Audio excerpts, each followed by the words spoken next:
सदगुरु कबीर बीजक साकी प्रकरण साकी 57। पारस रूपी जीव है लोह रूप संसार, पारस से परख भया टकसार। जैसा कि पिछली साकी में सदगुरु कबीर ने कहा, काटे न आम न मोरसी, फाटे न जुटे कान। इसमें जो उदाहरण देते हुए जो समझाया था कि जब तक वाणी कल्पना को त्याग कर छिन्न भिन्न करके और सत्य यथार्थ ज्ञान को ना परखा जाए, तब तक किसी प्रकार का कोई कल्याण नहीं है। ये ठीक वैसा ही है कि जिस तरह से आम के वृक्ष को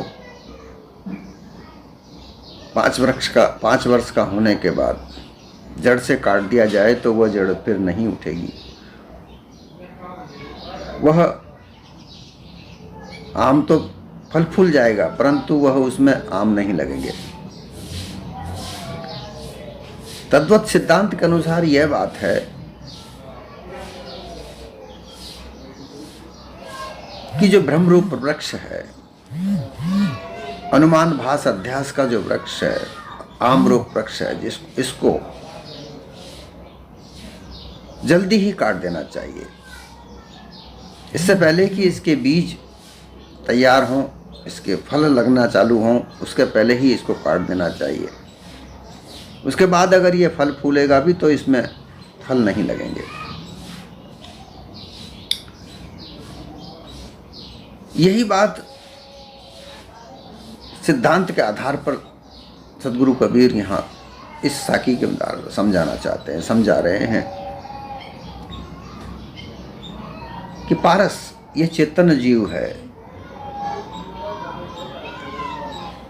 ये चेतन जीव का शुद्ध स्वरूप है, ये पारस है। पूर्वाध्यास से वर्तमान में मनुष्य रूप देहधारी जीव प्रत्यक्ष है।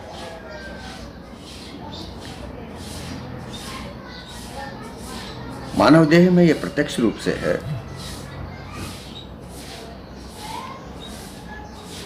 इसमें यह जनैया है, मनैया है, ज्ञाता ध्याता है, दृष्टा साक्षी है, ज्ञानाकार है। इस चेतन स्वरूप जीव का निज स्वरूप पारस ही है।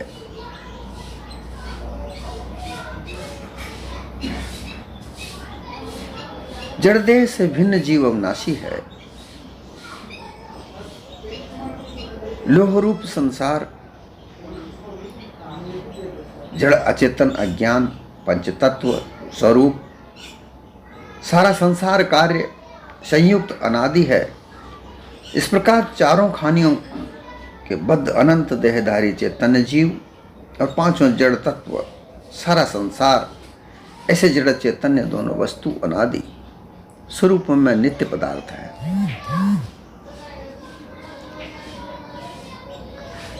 इनका कर्ता धर्ता ब्रह्म ईश्वर कोई नहीं है। जड़ तत्व से ब्रह्मांड में सारे कार्य पदार्थ बनते बिगड़ते रहते हैं। दूसरी ओर जड़ाध्यास वासनावश जीवों की सत्ता से 4 खानियों संपूर्ण देहों में उत्पत्ति पालन हो रहे हैं। इस प्रकार लोह रूप जड़ संसार में पारस रूप चैतन्य जीव जड़ाध्यास के सत्ता संबंध से पारस्ते निमित्त कारण रूप जीव और साधारण कारण रूप माता पिता के स्पर्श द्वारा रज वीर आदि से संबंध से ही स्थूल देह धारण करके पारस अध्यासी जीव स्पर्श संयोग से 3 खानी की अनेक योनियों में देह धर कर उत्पन्न होता रहता है। जीव की सत्ता से ही संपूर्ण देहों की उत्पत्ति होती है। उनको उत्पन्न करके पालन करने वाला कोई ईश्वर आदि नहीं है। अध्यासवश सब जीव अनादि काल से आवागमन में चले जा रहे हैं। अब जो जिज्ञासु मनुष्य टकसार, सदगुरु कबीर कहते हैं कि मेरे सत्य उपदेश बीजक का श्रवण मनन निध्यासन करता है, पारखी संतों का सत्संग करता है, विवेक विचार करता है, यथार्थ परीक्षा करता है, जड़ चैतन्य के स्वरूप का निर्णय करके यथार्थ भेद जानता है, जगत कर्ता के मिथ्या अनुमान कल्पना भ्रम भूल भास अध्यास एवं संपूर्ण विषय आसक्ति विकारों को भी परित्याग कर देता है, उनको सद्गुरु की कृपा से यथार्थ निज चैतन्य पारक स्वरूप बोध प्राप्त हो जाता है। पारसत्य पारख बया, अर्थात पारख चेतन स्वरूप जीव पारस है। और वो कौन सा जीव है? जो पारक बोध प्राप्त कर निज पद में स्थित है,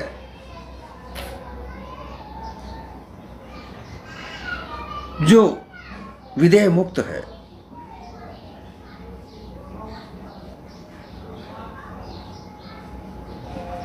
जीवत मुक्त और विदेह मुक्त।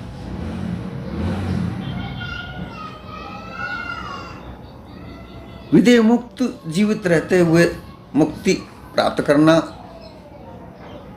देह में रहकर देह को जानता हुआ, पांच तत्व जड़ देही इनको ना सत जान, या में रह या को रखे सो पारख पहचान।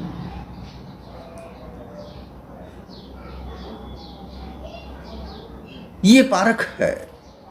पारख से पारस भया, पारस से पारख भया, अर्थात शुद्ध चेतन स्वरूप निज पद में स्थित पारस होकर विदेह मुक्त से संसार में कल्याणकारी कार्य के लिए विचरण करता है।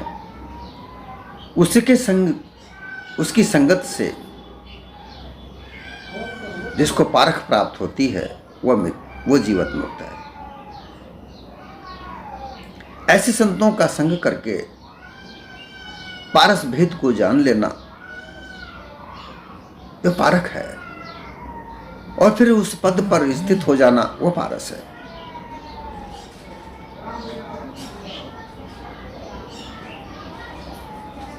जिस प्रकार से पारस पत्थर से लोहे को स्पर्श किया जाता है तो कहते हैं वो कंचन हो जाता है, परंतु उसके लिए उस लोहे को साफ किया जाता है। उसके ऊपर जो कीट लगा हुआ होता है उसको साफ करना होता है। बिना कीट को साफ किए वो लोहा कंचन नहीं हो सकता है। तब तक लोहे पर कीट है, तब तक वह अपने आप को कंचन नहीं बना सकता है। उसी प्रकार से ये जो लोह रूप संसार है,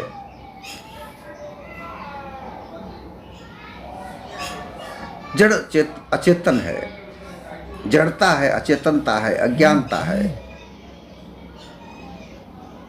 पंच तत्व के स्वरूप का भास है और फिर उनका अध्यास है।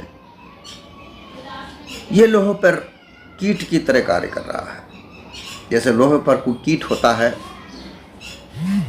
उसी प्रकार से ये जो संसार का विभिन्न प्रकार का स्वरूप है, अचेतनता है, अज्ञानता है, यह इस जीव पर छाया हुआ है और इस देह पर अर्थात इस लोहे पर, इस संसार पर वो कीट जमा हुआ है। इसको साफ किए बगैर चेतन स्वरूप जीव अपने निज पद को प्राप्त नहीं कर सकता।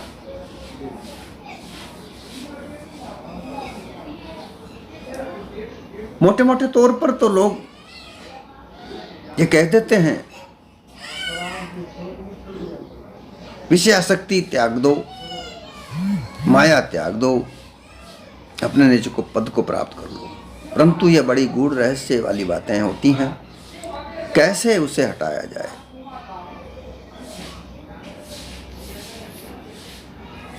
यथार्थ परीक्षा कैसे की जाए।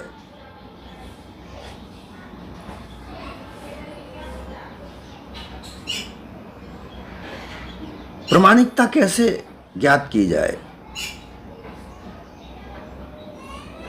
जैसा कि जड़ पदार्थ 5 तत्वों से बनते हैं। 5 तत्व आदि अनादि हैं और जीव भी अनादि है, अनादि है। इनको बनाने वाला कोई नहीं है। अब लोग, बहुत से भ्रमित लोग ऐसा कहते हैं कि चेतना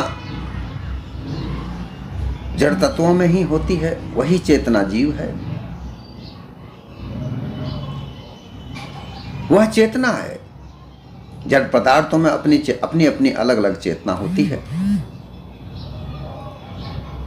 पानी की चेतना है, उसका गुण है, वह बहता है। परंतु अन्य पदार्थों के संयोग से वह वायु रूप भी धारण कर लेता है। वह ठोस भी हो जाता है। जब वह ठोस हो जाता है तो बहता नहीं है, और अन्य पदार्थों के सहयोग से उसे बहने से रोका भी जा सकता है। जल का 3 प्रकार से मामला हुआ। एक स्वतः स्वाभाविक जल पदार्थ, जल तत्व का जो स्वतः स्वाभाविक स्वरूप है वह बहना है। वो उसका यथार्थ स्वरूप है कि वह तरल है, परंतु उसे मानवीय गुणों के आधार पर रोका जा सकता है। तो एक तो प्रकृति यह बनी कि उस जल को मानव अपने गुणों के से, अपने गुणों का प्रयोग करते हुए नदी पर बांध बांध कर, अब बांध बांधे जाते हैं तो उसमें पत्थर भी लगता है, रेती भी लगती है, सीमेंट भी लगता है, उसमें पानी भी मिलाया जाता है। सभी प्रक्रियाएं अर्थात 5 तत्वों का सम्मिश्रण से उस पर बांध बांधा कर नदी का पानी रोक दिया जाता है। पानी बहना बंद हो जाता है। अर्थात मानव इस चेतन स्वरूप जीव के गुण से उस पानी के स्वभाव में परिवर्तित किया गया। दूसरे, जड़ से जड़ की प्रकृति बदलती है। जब भयंकर गर्मी पड़ती है, प्राकृतिक रूप से जब भयंकर गर्मी पड़ती है, पानी उबलता है और उबलकर उसकी वाष्प बनकर, भाप बनकर उड़ता है। वो वायु स्वरूप होकर ऊपर आसमान में उड़ता है। फिर वो वहां ऊपर जाकर ठंडा होता है और बर्फ के रूप में आसमान में शिलाएं बनकर हवा के वेग से इधर से उधर तैरती हैं। फिर वहीं स्वाभाविक तापमान होकर वह बारिश बनकर वापस धरती पर गिरता है। ये स्वतः की प्रक्रिया अपने 5 तत्वों के आपस में सम्मिश्रण की प्रक्रिया हुई। 3 बात यहां सामने आती हैं। एक यह चेतन जीव की सत्ता से निर्माण, दूसरी यह तत्वों के आपसी सम्मिश्रण की एकजुट सत्ता से, तीसरा यह है कि स्वतः अपने अपने तत्वों के गुण स्वभाव से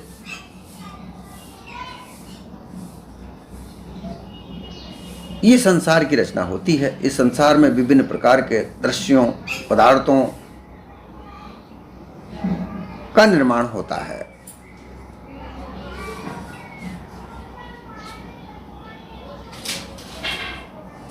इससे इस संसार का स्वरूप बदलता है, बिगड़ता है, नया सृजन होता है। और इसी में 3 गुण कार्य करते हैं। सृजन कार्य, नए कार्य करना, ये रजोगुण होता है।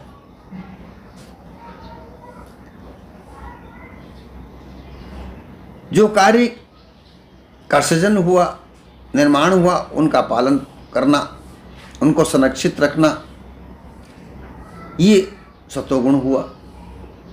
और फिर जिस कार्य की आवश्यकता नहीं, जिस वस्तु की आवश्यकता नहीं, उसको समाप्त कर देना, ये तमोगुण हुआ।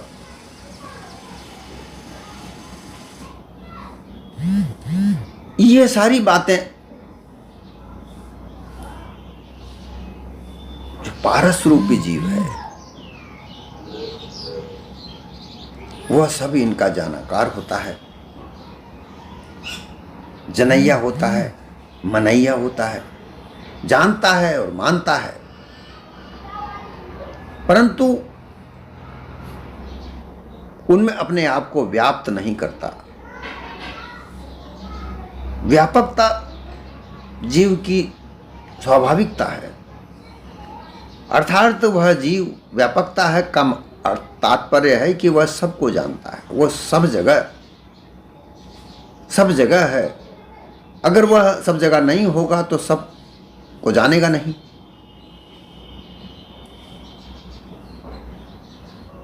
सबको जानने के लिए उसे व्यापक होना होगा, और होता है। हर जगह में वह व्यापक है, इसलिए वह सबको जानता है। अब मान लेना, वह व्यापित हो जाना होता है। जहां मान लेना, मानकर फिर उस पर चल देना, ये उसका बंधन है।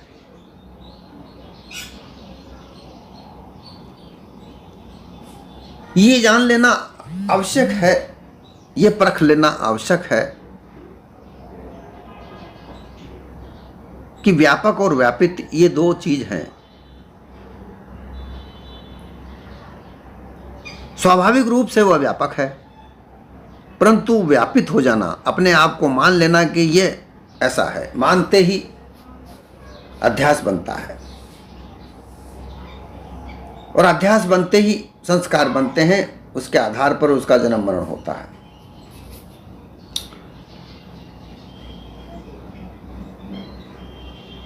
परंतु इनसे भी ज्यादा भयानक बात यह है कि जगत का कर्ता किसी मिथ्या अनुमान को मानकर, कल्पना को मानकर और उसके भ्रम भूल में पड़कर भास अध्यास को, संपूर्ण विषयासक्ति विकारों को अपना मानकर अपने निज पद को त्याग देता है, और मायावी पद में ये उलझकर अपने आप को ईश्वर, ये खुद ही होता है, परंतु अपने से अलग भिन्न को मानता है। कोई ईश्वर है, वह मेरा कर्ता धर्ता है, उसने मुझे पैदा किया है, उसने मुझे उत्पन्न किया है, वही मेरा पालन पोषण कर रहा है, वही मुझे जन्म मृत्यु के भय से निकालेगा। ऐसा मानकर अध्यासबद्ध होकर अपने निज परख पद को वो भूलकर मायावी बोध में उलझ जाता है।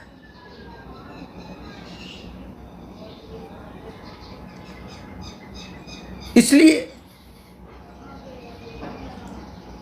जिस प्रकार से सरकारी टकसाल में सिक्के बनाए जाते थे, अब तो रुपए बनाए जाते हैं। वही रुपए भी ले लिए जाएं तो असली रुपए टकसाल में छपते हैं, उनकी नकल करके लोग नकली रुपए भी बनाए जाते हैं, जैसा कि हम आए दिन अखबारों में पढ़ते हैं। नकली रुपयों को बनाने वाले पकड़े जाते हैं।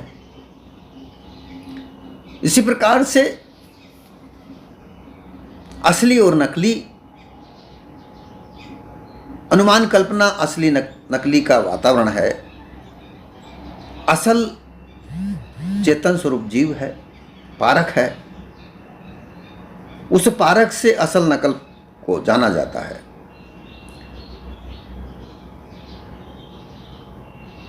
असल नकल बिन पारक नहीं जानी जाती। पारख पारस से आती है। ये बात ध्यान करने योग्य है। एक साखी आती है, साचे सदगुरु वचन पर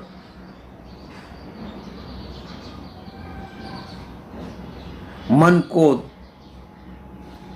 ले डटा, अनुमान कल्पना को ले हटा। अपने सच्चे सतगुरु, पारस रूपी सतगुरु के वचनों पर अपने मन को डटा ले, तब पारख रूपी होकर तुम अनुमान कल्पना को जांच सकते हो, सत्य यथार्थ को जान सकते हो और उस पर अटल रह सकते हो।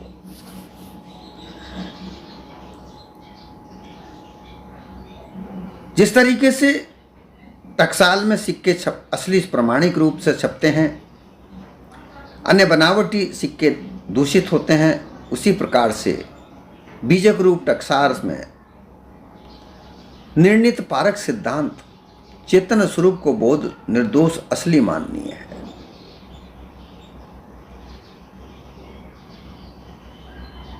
सदगुरु कबीर के अनुयायी बहुत से हैं, परंतु बहुत से लोग ऐसे हैं जो कभी बीजक का अध्ययन नहीं करते। वो विभिन्न प्रकार के शास्त्रों का अध्ययन करके उसके आधार पर कबीर के अनुयायी बनना चाहते हैं।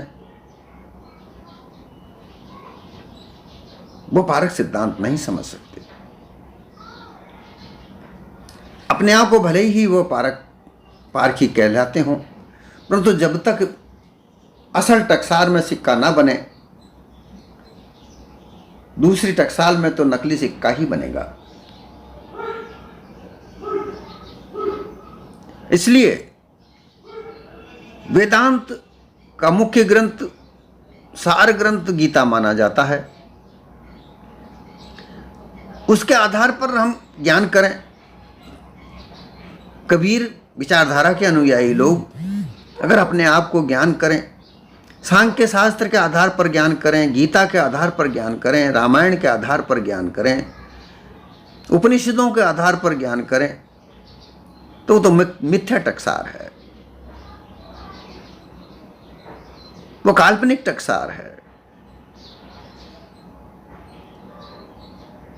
क्योंकि सदगुरु कबीर के बीजक में सत्य यथार्थ ज्ञान है।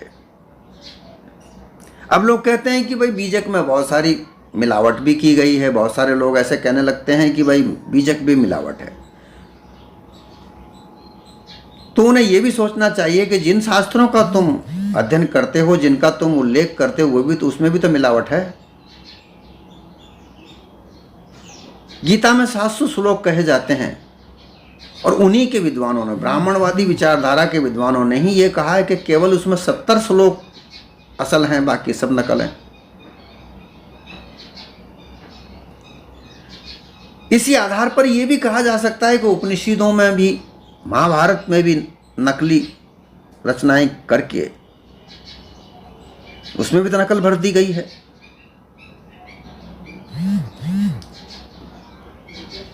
परंतु इसमें हमारा विवेक कार्य करता है।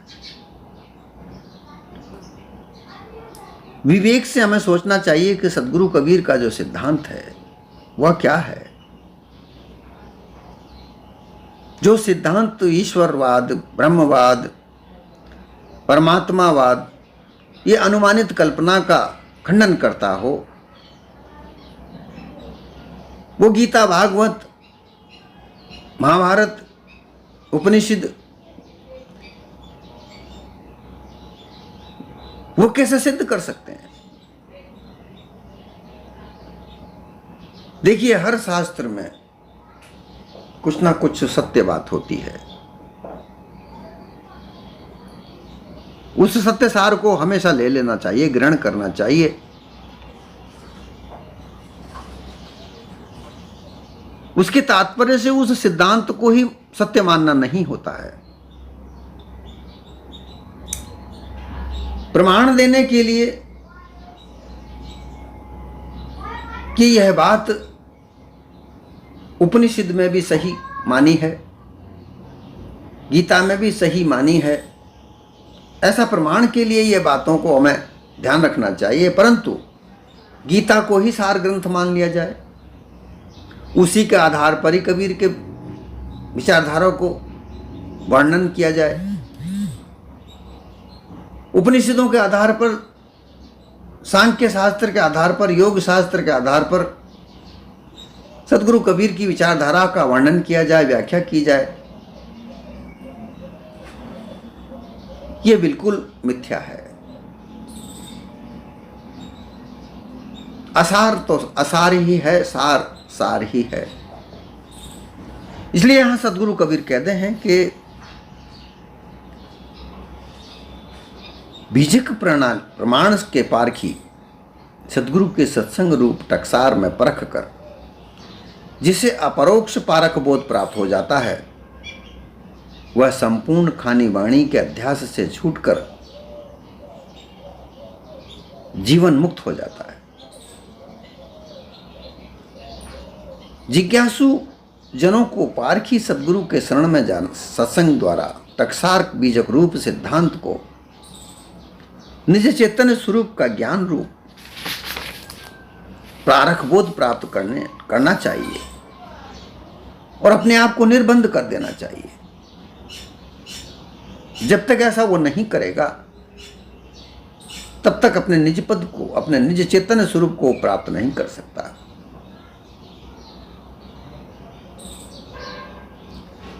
पारस रूपी चैतन्य पारक स्वरूप ही जीव है।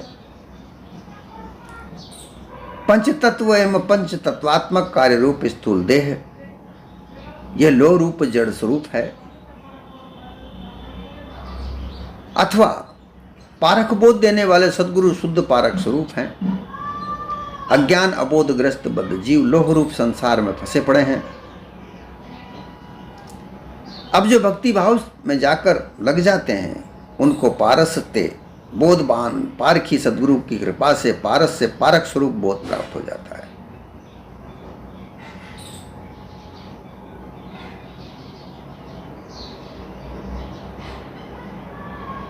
अबोधग्रस्त बद्ध जीव लोह रूप संसार में फंसा पड़ा है।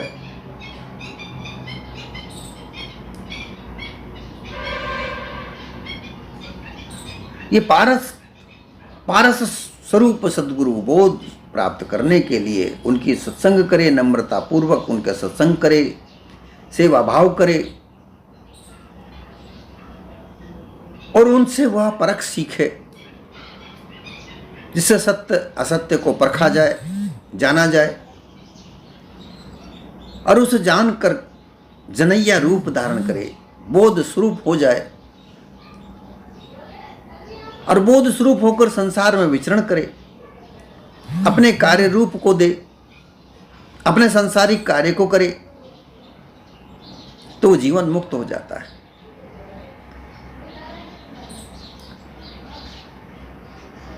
पारखी सदगुरु के सत्संग में बीजत सदग्रंथ के सत्य न्याय निर्णय का श्रवण मनन करे।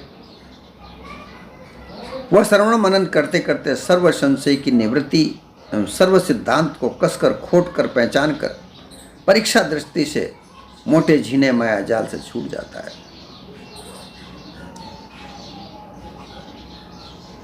मोटे झीने माया जाल से निकलना अत्यंत निर्णायक स्थिति होती है।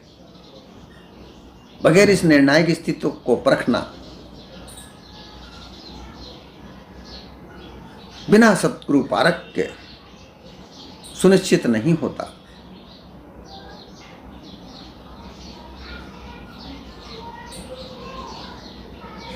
जो परीक्षा दृष्टि अपने आप को, जिसको दिव्य दृष्टि कहा जाता है, परीक्षा दृष्टि अपने आप में निर्णित करे। आँखों, जो आँख हमारी, जो नयन हैं, ये इंद्रियां हैं, इनमें परीक्षा दृष्टि आ जानी चाहिए। त्वचा है, इसमें भी परीक्षा संवेदना आ जानी चाहिए। मुख में परीक्षक न्यायकारी के शब्द आ जाने चाहिए। इस प्रकार से इस स्थिति को धारण करते हुए परख बोध प्राप्त करके अपना जीवन कल्याण करना चाहिए।